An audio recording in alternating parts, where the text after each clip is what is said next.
now. Okay. Hey, got it. There we go. Okay, so today we're going to talk about adolescence. And the title is Inviting Conversations, Adolescent Themes of Engagement. And I'm Jennifer Morgan Smith. And I'll let John introduce himself, and then we'll move to the next slide. Yeah, I'm John Robbins. My full-time job is I teach for a CMHC program for Walden University online, but I've worked for about 23 years in community mental health around, and I'm getting the echo now. I'm muting people as we. Okay. And primarily with adolescents. So this is a topic, as Jennifer and I talk about it, that's kind of near and dear to my heart. And I was introduced to these ideas that we're going to present today. And then Jennifer and I have talked about this a lot. And one of the things as we go through this that I would want you to know is that for me, when I was introduced, it was just it was like an alternative way of thinking about what I was doing. And so as we talk about this, I don't want it to sound like this is the way you should be doing it. I think it just opens space to think about an alternative ways of entering into conversations with adolescents and entering into working with adolescents, whether it be in a school setting or in a counseling setting. And so I get passionate about it. So sometimes I come off as this is the way, but it's not. For me, it was just a way to open up some space to think about how to work with adolescents in a different way than what I had been doing. So that in and of itself is really what the objectives are. Y'all can read those later. I think Michael sends the PowerPoint to y'all, so y'all can take a look at those. But really, for me, it's thinking about how to enter into these conversations in a more congruent way with the developmental level and the developmental tasks that adolescents are going through. And so the first shift to make, if you go to the next slide, Jennifer, the first shift to make is that a lot of times, especially in treatment programs I've worked in, it was this idea of we need to teach adolescents how to cooperate with us and how to cooperate with adults. And the first shift that a person, his name is Alan Jenkins, he's in the references, so y'all can look him up. But what he said was that how do we think about cooperating with, how do we cooperate with adolescents? How do we cooperate with the people that we work with? And it was a real shift to think about. I hear people a lot of times saying, I want to meet the clients where they are. And yet I think I was trying to bring adolescents along with where I believe they should be, as opposed to meeting them where they are and entering into their understanding of the world and how to cooperate with their understanding of the world instead of trying to teach them how to live in my understanding of the world. Yeah, the whole idea of meeting clients where they are, it's an interesting concept because we often don't do that. We often meet them where we are in what we're expecting from them. And so it's just a little bit of a tweak in thought. And I think the play therapists have this down. Really, they get trained hard in that. Yeah, they do. How to enter into a child's language as opposed to how to live in an adult's language. And I think that is what Jenkins was saying, was how do we enter into an adolescent's world, and as opposed to having them try to come into our world. Yeah. And so as John and I were talking about this, I'm a big proponent of trauma-informed care. Mhm. And so I looked at like what our guiding principles are of trauma-informed care. And what does that, what does that even mean? What's it about? And so I put these 6 guiding principles here, and it's kind of like in a trauma-informed care environment, these are the 6 things that are included. And so as we were talking about this and how to meet somebody where they are, it's really this collaboration and mutuality. It's empowerment, voice, and choice. It's understanding cultural, historical, gender issues, and all of those things. And that idea of peer support, all of those things are all about meeting a client where they're at and understanding and entering into their world versus bringing them into our world. And so I've included these in here.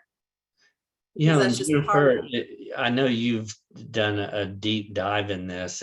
For me, when I was looking at some of the stuff you've been sending me, and maybe they do, I haven't seen it yet, but I wonder about the developmental issues also, because that, you have cultural, historical, and gender, and I'm like in developmental, because Right. we if you think of, they're trying to achieve tasks, and that's going to be an important piece for adolescents, is they're trying to meet these tasks, and can we hear them and view them and treat them through that lens? Right. And to me, developmental piece is that peer support. It's a person with a lived experience and understanding where they come from and what's going on with them, and getting their feedback and their ideas about what they need. Yeah. So to me, that's where that includes that developmental task. Okay. Yeah. Yeah. So a lot of what we're going to talk about also will pull back to trauma-informed care, because Yeah. a lot of this has to do with it. When Jenkins came up with these ideas, trauma-informed care was not a thing. This was 25 years ago when he first, probably longer than that, when he first started thinking about this. But it all has to do with these 6 guiding principles. Yep. So one of the things that I've been a part of inpatient adolescent treatment programs, and one of the big ideas was around taking responsibility and accountability, and that was an important piece to not only these adolescents becoming independent adults, but also it was an important piece to get their next chip or move up in levels, and that the adolescent was demonstrating taking accountability for themselves and their actions and their thoughts and everything else. And so a lot of what I was involved with was we were basically teaching and directing adolescents into how to be accountable. Yeah, go to the next slide, because I think and this really does go to trauma-informed kind of ideas. But it's how do we, Jenkins was talking about one of the things that residential treatment sometimes does is they define what accountability is. They define the phases, and without a doubt, that's necessary. Obviously, it has to have some sort of structure. But how do we allow the adolescent to have a voice in accountability and what that means, and how accountability looks in an adolescent world. Because oftentimes we're defining accountability through an adult world. And one thing that we'll talk about in another presentation, but adults live in a very results-oriented, practical, defined world. Adolescents don't live in that world. If you've ever been around an adolescent, they live in a very emotional world. And they live in a dramatic world. And so accountability is going to be defined very different for each of them, for adults and adolescents. And oftentimes where there is pushback is adults asking adolescents to come into a rational world where we know developmentally they are in an emotional state pretty much all the time. And so how to give that place a voice in how we're working and how we enter into the conversations with these adolescents. Jennifer, anything? Yeah, I was kind of thinking like it would be nice to hear. I know that there's several people on here that have a lot of adolescent experience. How many people have a lot of experience with adolescents? Yeah. And you can use your little hands up thing too on the, raise your hand. There we go. There's some raising hands. I recognize some of these hands that are going up. How many have an adolescent? How many have a child that's an adolescent? Because it's the same thing. If you think about your interactions with your kids, you're not working on them, but it's oftentimes adolescents are very much in an emotional state. And when we try to enter into speaking rationally with them, those may not jive as much. Yeah,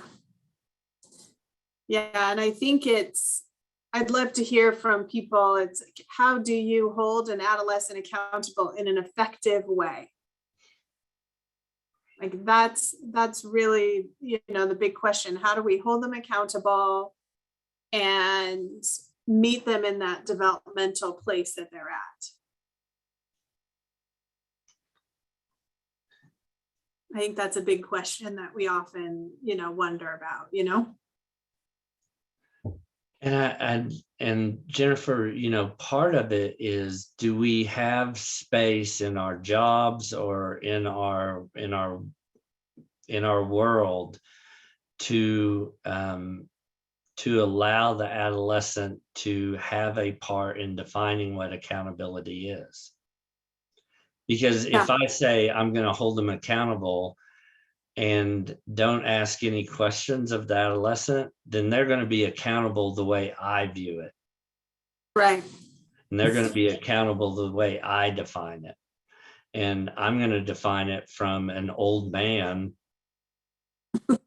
stay off my lawn, and that'll make you accountable, or whatever. But I won't be defining it with any part of their eyes being a part of it.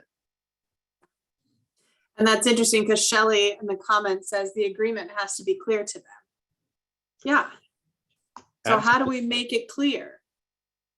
Can I say something? Yes, please. Hi, this is Samantha.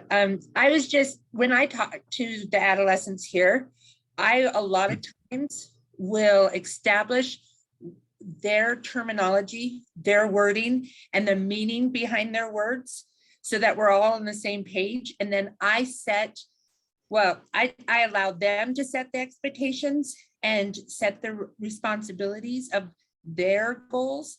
And then I hold them accountable to their expectations instead of my expectations, so that, for example, when my kids were younger, I would say, what time are you going to be home? Knowing that they had their schedule, and they'd say 10 o'clock. So when they would call me at 9:58 and say, I need more time, I would always say, no, you set the time at 10. I need you to hold that at 10. He was like, oh, he's like, I would definitely, do you have something else? Anyways, I would just set that as, when I work with the adolescents here and they would say, this is what I want to do. When I would check back in on them, they'd say, oh, I don't want to do that anymore. I would still hold it to them. Say, we either need to redefine, or I need to hold you to what you've agreed to, because this is what you. Yeah, so it's using their language. Matt Bullock said that I think buy-in is the first step. Yeah, Matt, I mean, it's getting that buy-in and understanding their language, understanding where that adolescent is coming from and what they want to do and what they want to be held accountable to. I have a good friend that says adolescents can be diagnosed with literal disease, that they take everything literally. And it's funny because there's a kid, it reminded me the Be Home by 10. I had a family that were in an argument because the parents had told their kid they had to be home by, I forget what time. And they went to sleep and woke up at like 2 o'clock in the morning. Their kid wasn't in their room. They heard something, and they heard something outdoors, and they looked outdoors, and the kid was there with all of his friends and they were partying. And he said, I was home at the exact time. And so it was a matter of, what we meant. And he was like, no, you said be home. And that was it. And so I was like, oh God, that's literal disease, because I was reminded of that. And so anyway, that's way off the topic, but in some ways it's not, because that's what we're about to talk about with the themes of engagement. Yeah. And the themes really come from this idea of, can we think of adolescent interactions as being defined by their developmental tasks and where they are developmentally? And so the first three themes are very similar in many ways. The desire for independence and self-supervision. And you will never have an adolescent say, hey, I just desire independence and self-supervision. They'll say, leave me alone. And they'll probably drop an F-bomb in there with it, just for their emotional state. And by the way, adolescents invite us into emotional interactions. And they're not doing it intentionally. They're just inviting us into their world. And they'll do it in many ways that's for, again, another time. But they're interacting with us in emotional states. But what I like about these themes is that if you can think of what they're saying as based on one of these themes. There we go. And so leave me alone may sound inappropriate, and don't tell me, but that's their bid for independence. That's their bid for maturity. That's their desire for self-control rather than being influenced by the adult. Yeah, and I think we can think of a lot of different interactions with teenagers that fit into these categories. There's just so many of them. They want to have their own decision-making power. And so Sam's idea of asking, like, what time do you need to be home? Like, what time, let's let's talk that through. And it's saying like, you have a voice in this discussion. So let's talk that through and figure it out. I mean, if he'd said, I'm going to be home at 6 a.m. tomorrow morning, then there's more discussion. Yeah. Or if Sam would have said, you're going to be home at 10. Yeah. That's and that's entering into a conversation where it wouldn't be paying attention to some of these themes, where it's like, let's have this discussion. When do you want to be home? It opens up some space for them to then have some self-control, not be influenced by the adult, and that there is, can you go to the next slide, Jennifer? Here's the other three themes: that there is respect, it's a respectful relationship, it's a fair relationship, and that and that there's a self-respect. And so these actually, respect and fair, justice and equity to me is fairness. Those run rampant in adolescence. You see it all the time. And I'll see adolescents where I've tried to tell them who they should be or what they should be. And there have been many times where I've said something to an adolescent that I would never say to an adult. And they're in this developmental space of things needing to be respectful. And I have caught myself many times doing something that I would think would be very disrespectful if somebody did it to me.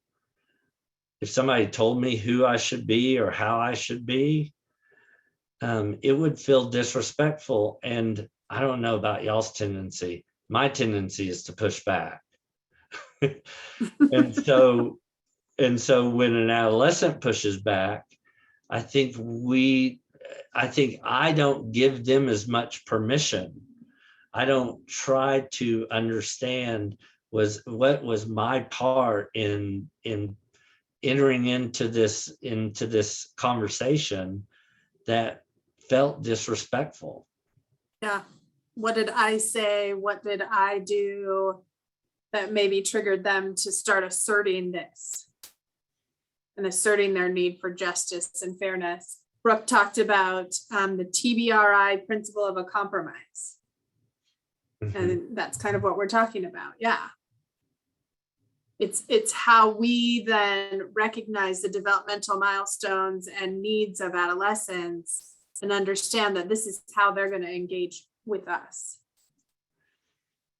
And one of the things I would say in thinking about compromise is, how do we even enter into that?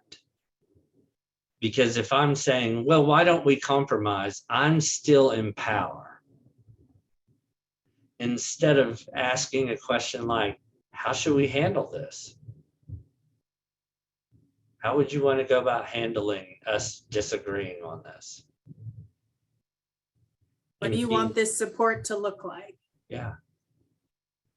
And, it's not fair. When they say it's not fair, I'm always interested in asking, well, who do you want to be in the face of unfairness?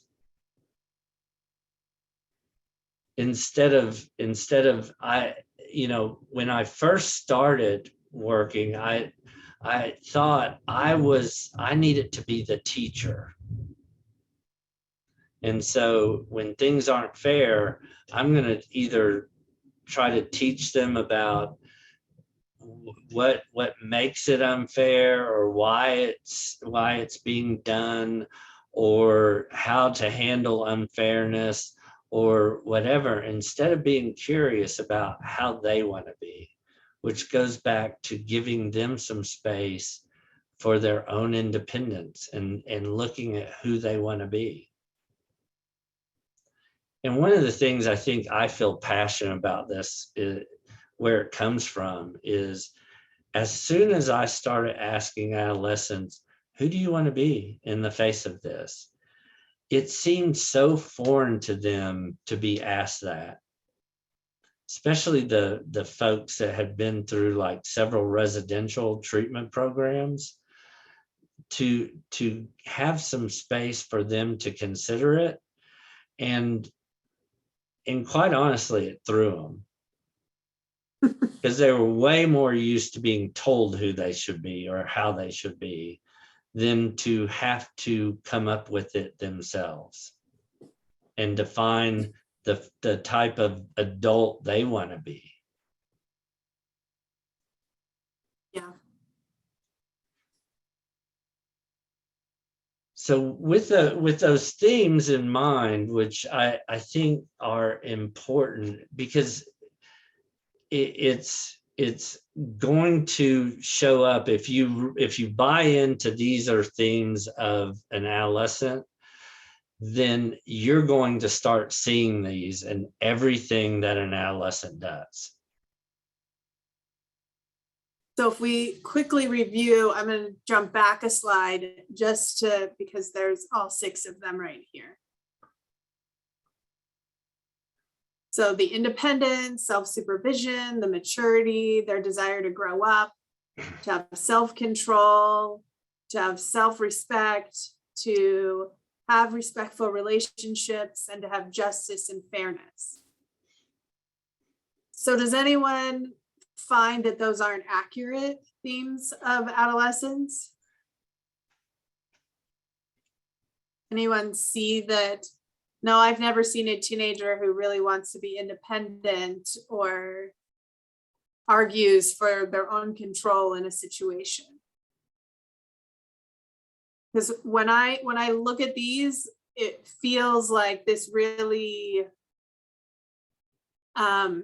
it feels really like consistent with what I have experienced in my 25 years with adolescent work, that this is where they're at. So Brooke just asked a really good question. How do you get parent buy-in with these ideas? Yeah, because that's a lot of times our battle. I would say a couple of things. One is the first thing that would have to be a buy-in is the counselor has to buy into it. Yeah. If the counselor's not buying into it, or then you're just teaching stuff that you don't buy into. For parents, it's a matter, I think it's the same thing, is what I would be curious as to how they can view their kid in a different way. Well, and I think the other thought is, does anyone, like as adults, don't we want these things? Like really as adults, Gina does. She's raising her hand. She's like, I want these. No, so here's what I do with, I work mostly with, I'm a school-based therapist, so I'm in the schools, and mostly the problems that I hear from the kids are with their parents or with their peers, you know. And so with the parents, I'm really big on perspective. So I take them back, I take the kids back to like when you were first born, mom and dad or whoever was your guardian or caretaker, they loved you, they fed you, they swaddled you, they changed your diaper, they, you know, took you to the doctor when you're sick, and they helped you ride your bike the first time. And they're just teaching you all of these things, and they're keeping you safe because you have a helmet on and all these things. And then when you get to this point in your life, and this is what they've strived for, to get you to this point, when you start to assert your independence, they don't like it because they're like losing you. I need to keep them safe, but they have to understand that they kind of have to fail in order to understand or to learn. And so you got to let them trip and fall, but just be there to go, okay, yep, let's get up and let's move on, you know. So I really use perspective with these kids. And it seems like once they get the parents' perspective on that, they go, oh, okay. And then I also ask them, well, what is your role in this? How do you fit in on this? Because it's always, well, mom and dad, you know. So I always ask them, what is their role? And that's kind of like, oh, wow, So I'm just really, really big on perspective and Yeah. the whole. And Yeah. And Gina, I think that I love the idea of what is your role in this, because it really makes it creates a self-reflection. It's a respectful question because it's giving them space to define who they are and who they want to be, because a lot of times adolescents are interacting in a reactive way and not in a way that's necessarily congruent to who they want to be. They're just defaulting against the man, they're defaulting against the adult. And so they're not thinking about, oh yeah, I want to be that way. I want to be the person that is a total ass to my parents. And most adolescents really don't want to be that. When you give them space and ask them, what role do you play in this, and what role do you want to play in this? What makes most sense? Because if you go to that next slide, the whole idea of desire for respectful relationships, that's a two-way street. And so how do you act with your parents in respectful ways? How do you create, what do you look like in a respectful relationship? And I think those questions and the context that you give the adolescent you're working with makes total sense. And I think fits real well with these ideas. And I think it's trauma informed, quite honestly. Well, it is. Yeah. It is, because it's more effective. I mean, and it's holding them accountable. Like Absolutely. in all these ways, it's how we treat adult clients. So when an adult walks into the office, do you behave differently than you do when an adolescent walks into your office? And when you, other than, maybe you don't use the same examples with an adult as you do with an adolescent, but do you use the same level of respect and consider what they want to see happen, and those kinds of meeting them where they're at, and understanding what they want as well, what their purpose is.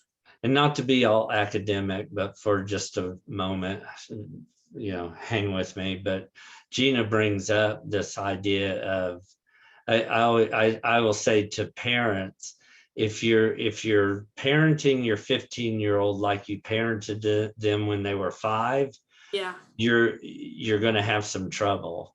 And Salvador Minuchin and structural family therapy talks about problems occur in families when roles and relationships don't accommodate for the changes that are occurring in the family. And so when an adolescent individually starts changing developmentally, if the parent is still parenting them like they should believe everything they say and listen to everything they say, like a 4-year-old does, because you are the gospel, and they believe that should be what the 15-year-old should do, they're going to get in trouble, because and so I think, the buy-in is, how do you parent how do you parent an adolescent? How do you parent an adult? Because I know I've worked with some adults, 24, 25, 26 years old, that their parents still believe they should be 4, acting like they're 4, and believing and listening. And you could, cross boundaries. You can do all these things that for an adolescent feels disrespectful. And it doesn't feel fair. Because I can't walk into mom and dad's room and go through their stuff. I think it also sends a message that they're incompetent. as well. And what we're finding in a lot of the college settings is that there's a lot of students who are walking in feeling like they don't know how to make some basic decisions Yeah. because they've been treated like they are not competent. So that's, I mean, that's just another reason why it's so important. I mean, we do work with adolescents as well that are coming in and have no respect for any kind of authority or rules or anything, or just common decency. And we have to look back at why, Yeah. you know, why are they behaving in this manner? What's happened in their life that has led them to this place, and what's happened in those relationships?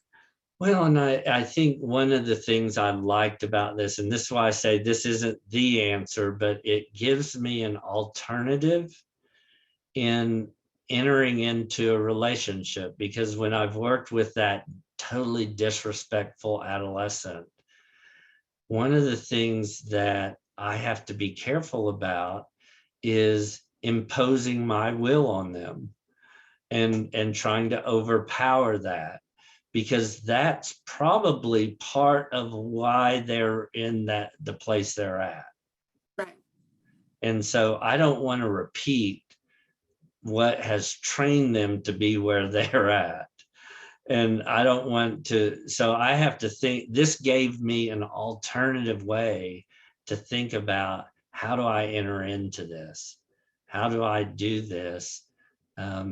And by the way, there's plenty of adolescents that will try to that have tried to convince me that they are going to be disrespectful, and they are exactly what their parents think they are, what other adults think they are.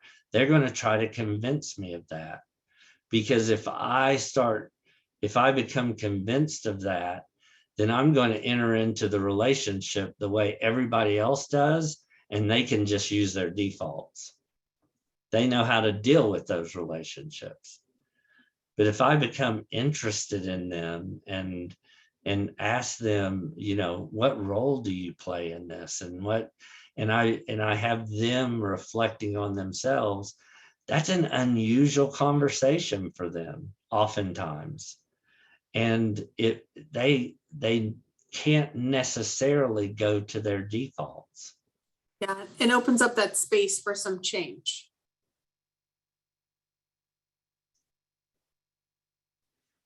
Yeah. But then jump to the next one. Yeah. So these are just some thoughts around how can a counselor have a congruent role to these themes, you know, and so if the counselor has a desire for fairness and mutual respect, and that there is a collaborative way, you know, I think some people have already said this in the chat, how to have the buy-in, how to have a mutual agreement in what this is going to look like. And a desire from the counselor to understand the adolescent's experience and be truly curious about it, as opposed to doing what I used to do and still do sometimes, is I'll be curious and I'll ask a question trying to teach a lesson or make a statement. You know, it's like, well, do you think that there could have been a lot of other ways you could have handled this? That's not curious. I'm telling them that's the wrong way to handle it. You should handle it other ways. And adolescents can sniff that out. And that's it feels disrespectful to them. And so I think I made this one up. Most of my stuff comes from supervisors, but I think this, if you're going to ask a question and if you're curious and want to ask a question, ask a question. If you want to make a statement, make the statement, but don't interact the two.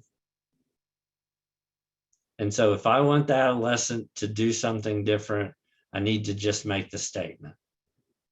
Yeah, own that statement. And I think that, you know, just pulling in this, the congruent counselor's role, it really is looking at these things and teaching this to the parents as well that we're working with.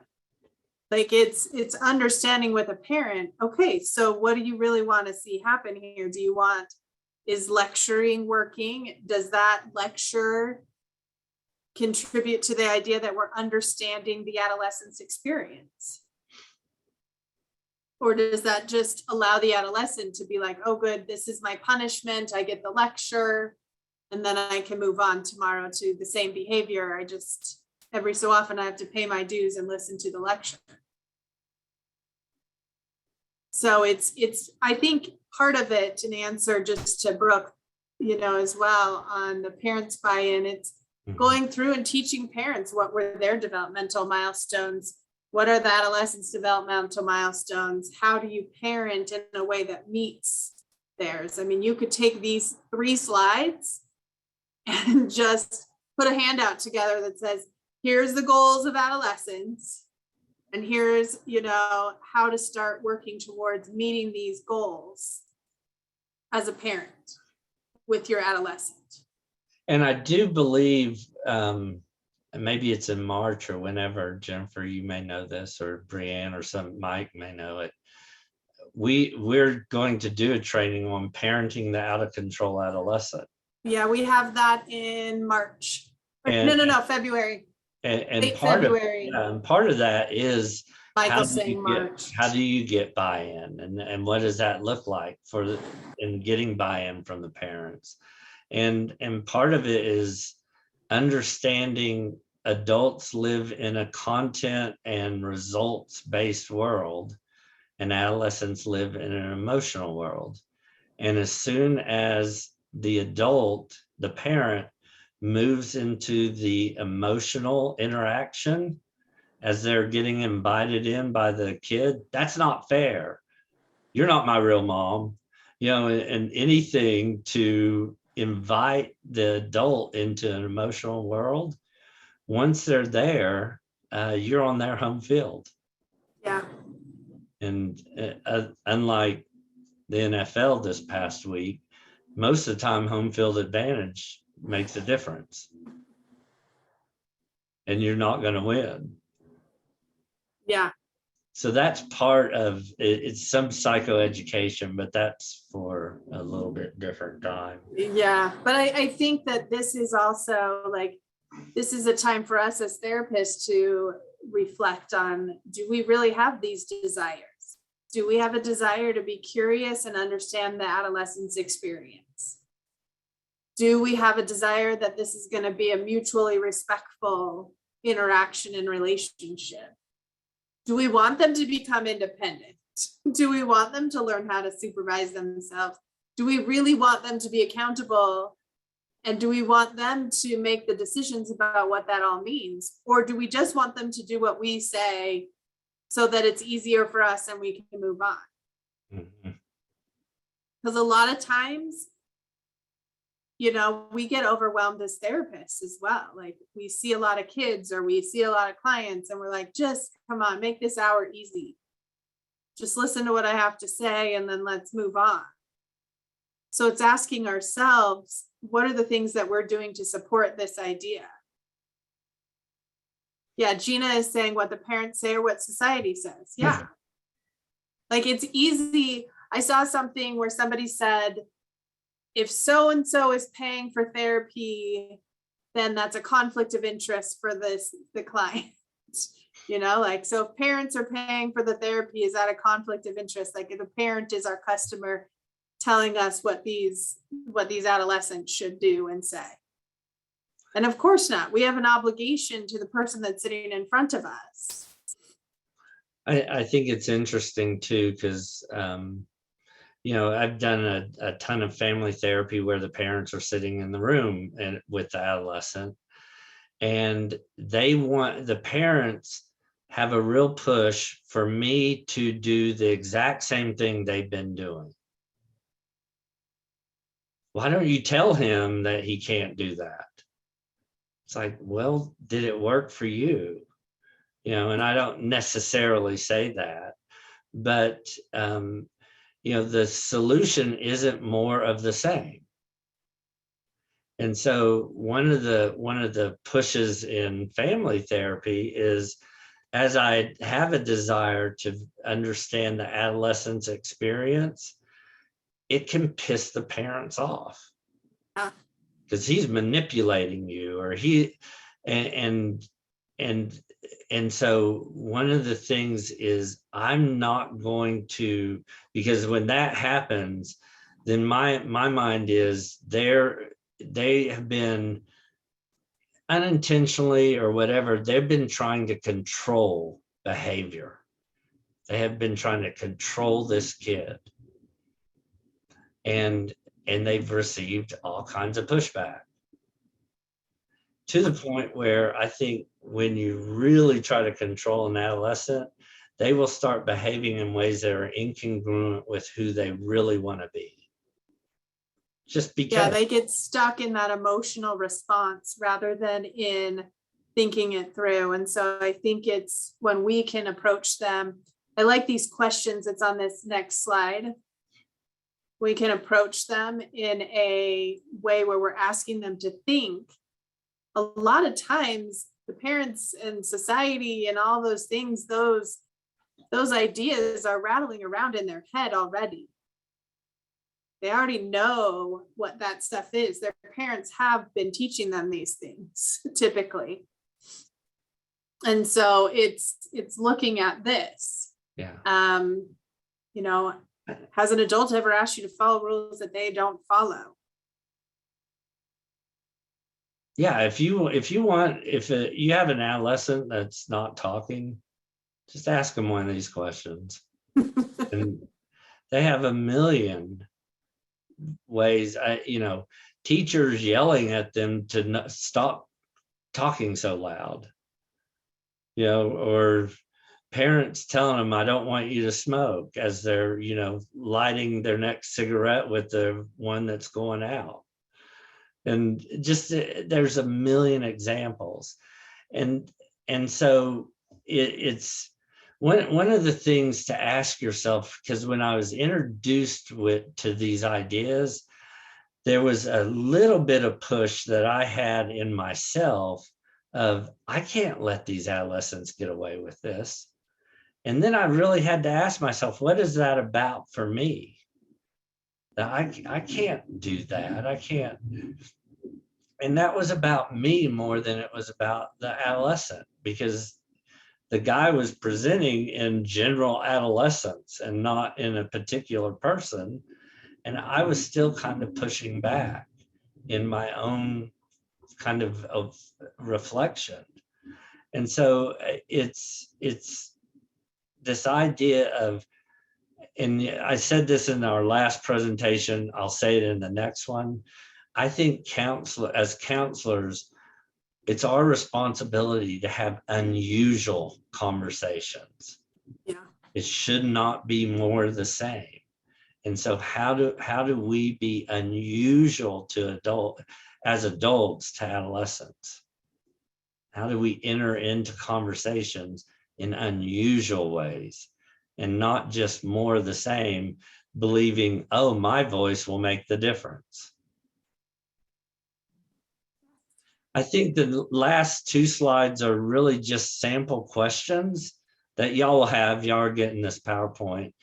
These are kind of general, but you can adjust them to particular situations, particular times. You'll have adolescents tell you a story of, somebody that's being a jerk at the residential place or whatever, and which is when he's being a jerk and he did this and he did that. That, if you think of themes and process instead of the content, the process is, I want respect. This should be respect.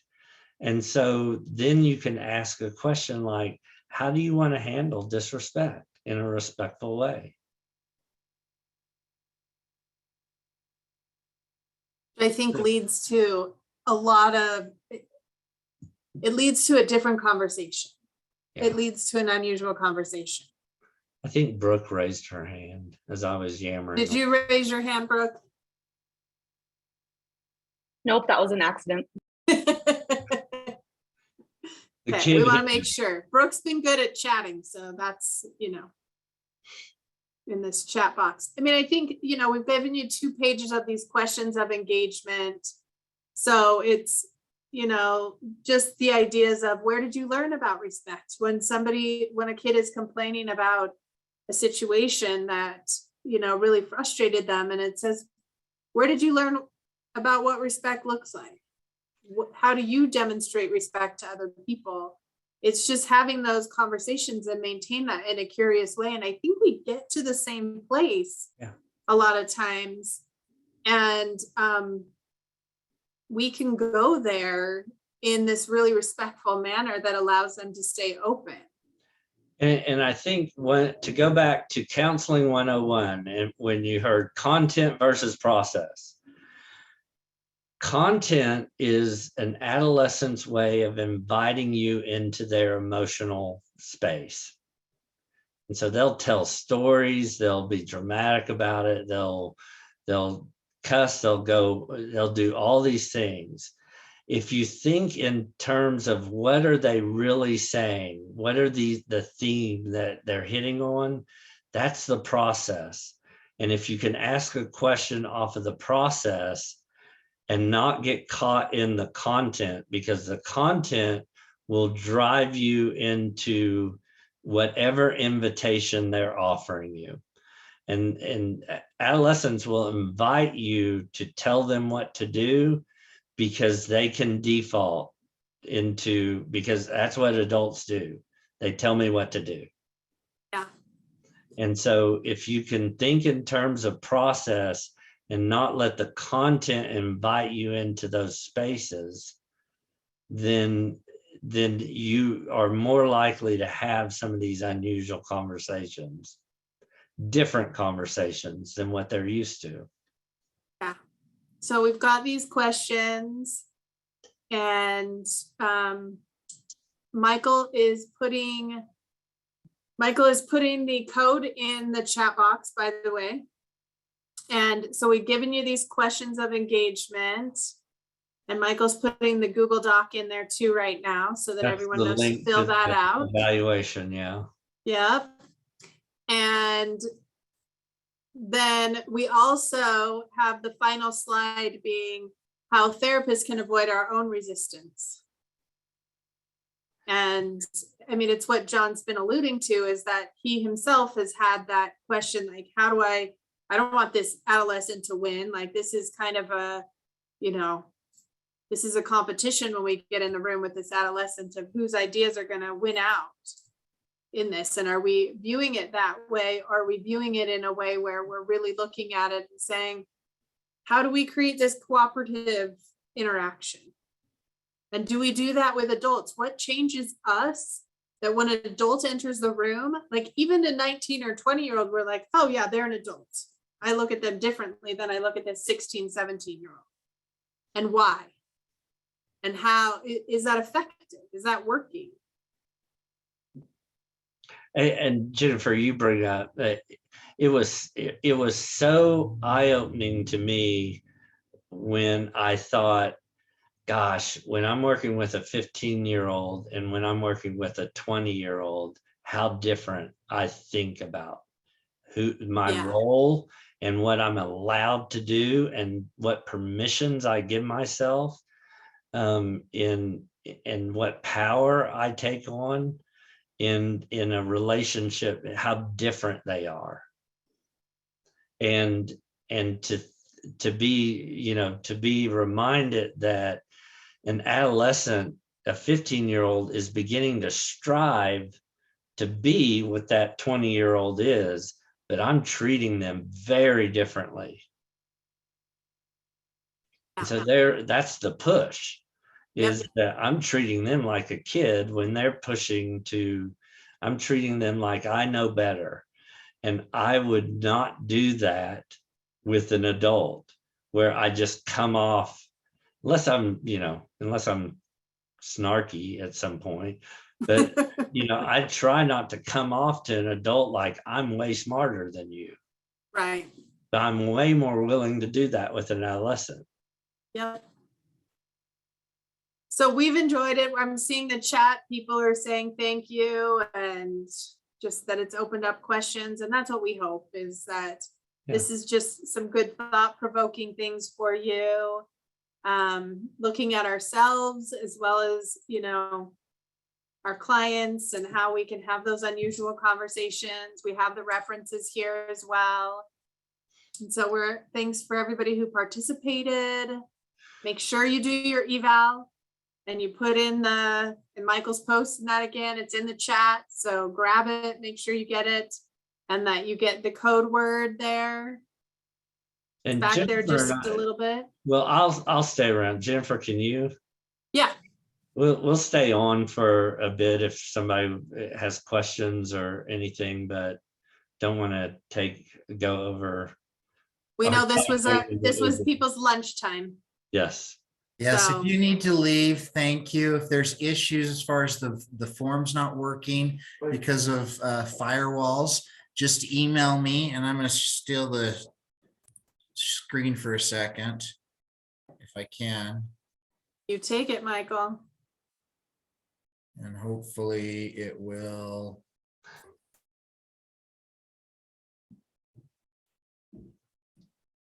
Yeah, so there's the code. Our upcoming ones, we've got 2 more in February, the 8th and 22nd. So the 2nd and 4th Tuesday. And then John and Jennifer are going to come back in March on the 8th and 22nd and share another 2 classes too. So we appreciate, love everyone coming. Yes, if you have a question here in a minute, stick on and we're more than happy to stay on for a minute and answer some other questions.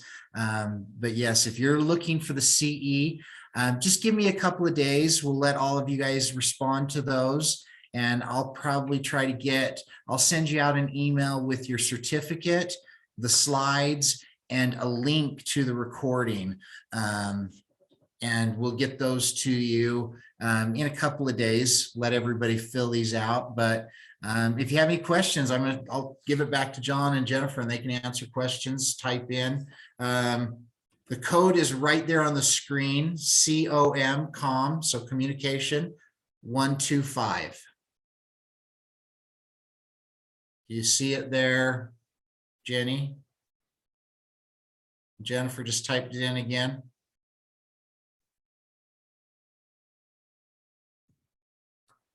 Okay, go ahead. Any questions? Go ahead.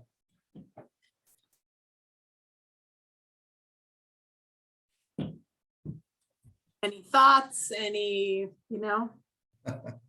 comments, anything, we're open.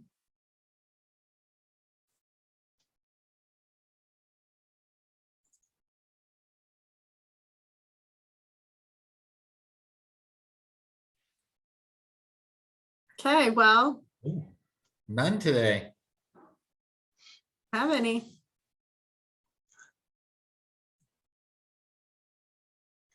I just, my comment is you all are great. I mean, I know. this is really fun. So I'm excited to come back in March and hang out because just in the chat and just the ideas from the folks that spoke up, I'm all about how to expand my range.